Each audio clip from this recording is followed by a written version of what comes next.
All right, I see you. I believe we have an update from Reg, a quick breaking story. Oh, we have an update, breaking news. All right, Reg the Bandit, we have breaking news here. What's going on?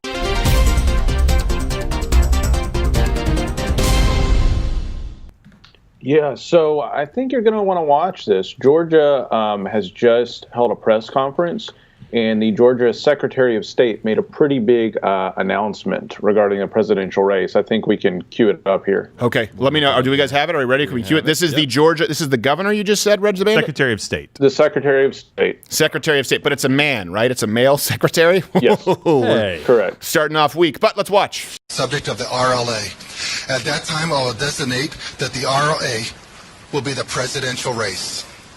With the margin being so close, it will require a full by-hand recount in each county.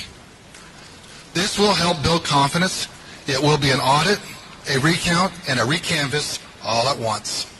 It will be a heavy lift, but we will work with the counties to get this done in time for our state certification. Many of these workers will be working plenty of overtime.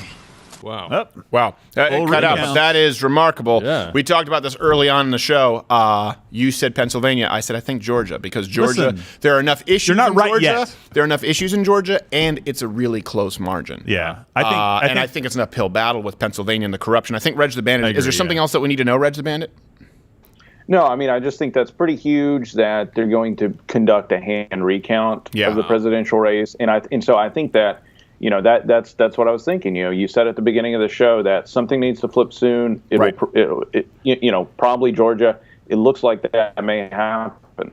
Yeah. Let's see. Well, thank you, Reg the Bandit. We'll check in with you later. You're about to say something. So the recount, my problem with the recount is that it doesn't do anything about potential voter fraud. No, it does. It does. The whole point is that with the recount, you can see ballots that, for example, they might not have been post-dated properly, so yeah, sometimes you can't. Or signature checks and things like that. But that's also where circumstantial evidence would come into play, and we can also look at a certain number of ballots, if they came in, for example, in an unrealistic period of time. Right. If there's a disproportional number of ballots that are just Joe Biden and nothing else down the ticket. So this gives us more detail. We can check and see if these people are actually residents of the state. Okay. We can check and see, at least with some of them, if they arrived in time on election night. And this is something, too, a lot of people are saying, oh, this is dangerous. If Donald Trump does this, you know, the American people will feel as though the election is stolen. Hold on a second. I already do.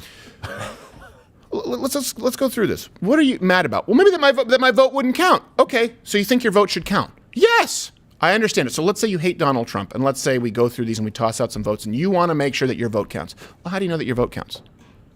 What do you mean? What is a vote? What's what I cast for an election, for a president? Okay. What determines that vote? What do you mean? What determines whether that vote is legal or not? Why did you mail it in? Why did you go early to a specific precinct? Why did you go same day? Why did you have to present ID? Or why did you have to list an address? Because there are legal parameters that we've always had for voting. And now, to make sure your vote counts, we're going to enforce those legal parameters. That's the message that the GOP needs to be clear about. It's not stealing votes away. It's, hey, listen, you voted. There's a system. There's a reason it's actually tallied as a vote. If it was illegally cast, it is not a vote. So you cannot benefit from a system that ensures that there's some integrity, at least to your vote, and not abide by that system when it ensures that the totality of votes are just as legitimate as yours. Yeah. Somewhere down the line, a court determines what a vote is, meaning what is allowed, what is permissible. Now, you may want that to be 11 million illegal immigrants. Fine, but that's not the law. You may want people to be able to vote after 8 p.m. on election. You may want them to be able to vote 2, 3, 4 days later. You may want them to be able to vote in any state that they feel they'd like to vote in. But guess what? That's not the law. And the law is the same law that protects you and ensures that you have a vote and there's any tally whatsoever to begin with. It just comes down to degree. So if we want to argue that in the future, well, you know what, people should be able to vote 2-3 days after election day, fine. You can argue that. But that wasn't the law on election day this go around. Watch Good Morning Mug Club live every Monday through Thursday at 10:15 Eastern.